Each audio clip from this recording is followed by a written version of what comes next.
पीले दांत वाली बहू। रंजना कभी ब्रश नहीं करती थी। उसे कितनी बार उसके माँ बाप ने डांटा, लेकिन उसका कोई असर उस पर होता ही नहीं था, जिस कारण से उसके दांत पीले पीले हो जाते हैं। शादी के बाद। अरे बहू, वैसे तो तुझ में कोई कमी नहीं है, पर तेरे दांत इतने पीले कैसे हैं बेटा? कैसे मतलब? कोई सर्जरी थोड़ी ना कराइए। वो तो क्या नाम, मैं ब्रश नहीं करती थी तो पीले हो गए। अब क्या करूं? आप कहें तो लाल करवा लूं या फिर काले? यार ये क्या है, क्यों माँ से लड़ रही हो? लड़ रही हूँ? अरे मैं लड़ रही हूँ या ये बोल रही है कि दांत पीले हैं, पीले। अरे तपस्या थोड़ी ना की है इन्हें पीले करने के लिए। बकायदा ब्रश नहीं किया है 20 साल तक, तब जाकर। छी, कैसी बात कर रही हो? ये उस वक्त तो पीले नहीं थे जब हम लोग तुम्हें देखने आए थे। अरे तब साफ करवा लिया होगा डेंटिस्ट के पास जाकर। अब देखो कैसे पीले पीले लग रहे हैं। रंजना सास की तरफ गुस्से से देखती है।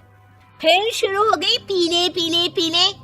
अरे पीले तो तब भी थे जब मेरे हाथ का रसगुल्ला उड़ा उड़ा कर खा रही थी और बोल रही थी, लड़की नहीं गुणों का खजाना दे रहे भाई साहब आप। खैर, अब वो लोग करते भी तो क्या करते, पीले दांत वाली बहू पल्ले पड़ी थी तो झेलना तो था ही। एक दिन कीर्तन में रंजना गाना गा रही थी। अरे कमला बहन, माँ का द्वार है, यहाँ तो सब शुद्ध होकर आते हैं, फिर अपनी बहू को ब्रश भी नहीं करवाती तुम। दूर से पीले पीले दांत भक्ति में बाधा उत्पन्न कर रहे हैं।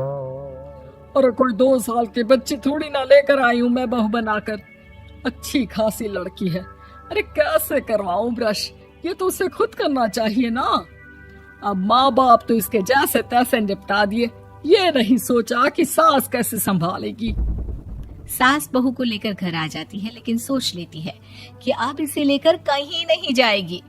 अगले रोज बहू कहती है, अरे क्या हो गया, मंदिर नहीं जाना क्या? कीर्तन का वक्त हो रहा है। मेरी मधुर वाणी से कान्हा जी जागते हैं और सोते हैं। आप तो जानती है ना उनकी भक्ति में कितना मन लगता है मेरा। वो क्या है ना, तबीयत ठीक नहीं लग रही है मेरी, आराम करूंगी मैं। तबीयत ठीक नहीं लग रही? अभी तो मिथुन के गाने पर नाच रही थी आप, और अब बोल रही है कि तबीयत ठीक नहीं लग रही। अरे भक्ति में मन लगा लो सासू माँ, ऊपर जाना है, क्या मुंह दिखाओगी आप? हाँ? सास को बहू की बात पर गुस्सा आ जाता है। मैं क्या मुंह दिखाऊंगी, इसकी चिंता तो ना कर, समझी? अपने मुंह की चिंता कर, जो ये पीले पीले दांत लेकर हर जगह पहुंच जाती है। पता है लोग कितना मजाक बनाते हैं। ना जी ना, मैं नहीं जाना कहीं तेरे साथ। तो ये बात है। कोई ना, मत जाओ, मैं अपने कमरे में ही बैठकर भक्ति कर लूंगी। ऊपर वाला दांत थोड़ी ना देखता है, मन देखता है, भावना देखता है। और अरे बस बस, तू सब कुछ दिखा, बस ये सफेद चमकदार दांत ना दिखाना किसी को, है? जा यहाँ से। बहू को सास की बात का कोई फर्क नहीं पड़ता, वो तो जैसी थी वैसी ही रह जाती है। सुबह नहाकर किचन में खाना बनाना, फिर खाना खाना, कीर्तन भजन करना और सो जाना। एक दिन, माँ जी मैं सहेली के घर जा रही हूँ, शाम को लेट आऊंगी। हाँ हाँ तो जाना, मैंने कौन सा तेरी आरती करनी है घर पर बैठकर। रंजना सहेली के घर जाती है, जहाँ वो पार्टी में जाने की तैयारी कर रही होती है। अरे शिखा, कहाँ जाने की तैयारी कर रही है? मैं गलत वक्त पर आ गई क्या? अरे नहीं यार, उल्टा सही वक्त पर आई है। मैंने ये साड़ी और ज्वेलरी निकाली है यार, शाम को इनके ऑफिस की एक पार्टी में जाना है। बताना कैसा लग रहा है ये सब? नहीं यार, इस ड्रेस के साथ तो वो वाली ज्वेलरी अच्छी लगेगी। हाँ हाँ सही बोल रही है, मैंने ध्यान ही नहीं दिया। वैसे तो हमेशा से मस्त फैशन सेंस रखती है। तो बड़ा जाती होगी ना पति के साथ पार्टी में। रंजना कुछ नहीं बोलती, बस सोचती है कि यार काश ये बात सही हो जाती, पर मैं क्यों नहीं जाती पार्टी में? क्या इन लोगों की कोई पार्टी होती नहीं होगी? रंजना घर आती है और रात में पति से सवाल करती है, एक बात बताइए, आप मुझे किसी पार्टी में क्यों नहीं ले जाते? क्या आपके यहाँ ऑफिस में पार्टी नहीं होती? पति बेचारा क्या कहता कि दांत पीले हैं तुम्हारे इसलिए। अरे कोई पार्टी होती नहीं हम लोगों के ऑफिस में, तो कहाँ से लेकर जाऊं? और मार्केट, मॉल, कहीं वीकेंड घूमना, कहीं तो। अरे यार सारे हफ्ते में एक छुट्टी मिलती है, तो सोचता हूँ कि आराम ही कर लूं। क्यों? रंजना मन मार के रह जाती है। पहले कभी सास के साथ मंदिर जाया करती थी, लेकिन वो भी सास ने ले जाना बंद कर दिया। घर बैठी बैठी रंजना बोर हो जाती है। तभी उसे आइडिया आता है और वो मायके जाने का सोचती है। सासू माँ, 2 दिनों के लिए मम्मी के घर जा रही हूँ। अच्छा ठीक है, आराम से जा। और हाँ, माँ से कुछ अच्छी आदत सीख कर आना कि कैसे शरीर के हर भाग की तरह दांतों की सफाई भी जरूरी होती है, समझी? शुरू हो गई ना आप।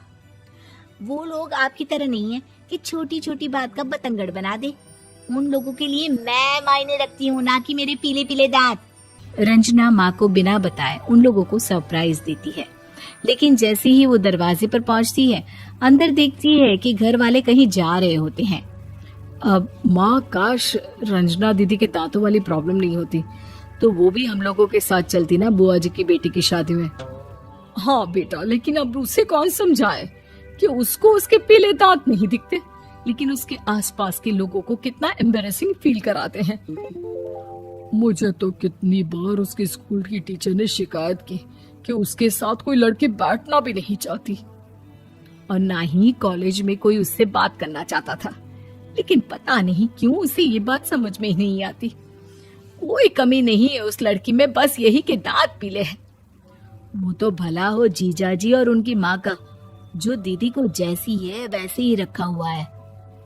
रंजना को अपने घर वालों की बात सुनकर बहुत दुख होता है। वो सोचती है कि वो क्या करे, लेकिन फिर वो सीधा डेंटिस्ट के पास जाती है, अपने दांत चमकाती है और कसम खाती है कि वो रोज ब्रश करेगी। अरे क्या हो गया? तुम तो 2 दिनों के लिए गई थी ना, पर कोई ना, अच्छा है, चलो आ गई तो। रंजना सास के सामने आकर खड़ी हो जाती है और पूरी स्माइल करती है, उसके चमकदार दांतों को दिखाती हुई। हैं? चले मंदिर? माँ, मुझे माफ कर दीजिए, मैंने आप लोगों को बहुत एम्बैरेसिंग फील करवाया। मैं आज से रोज ब्रश करूंगी।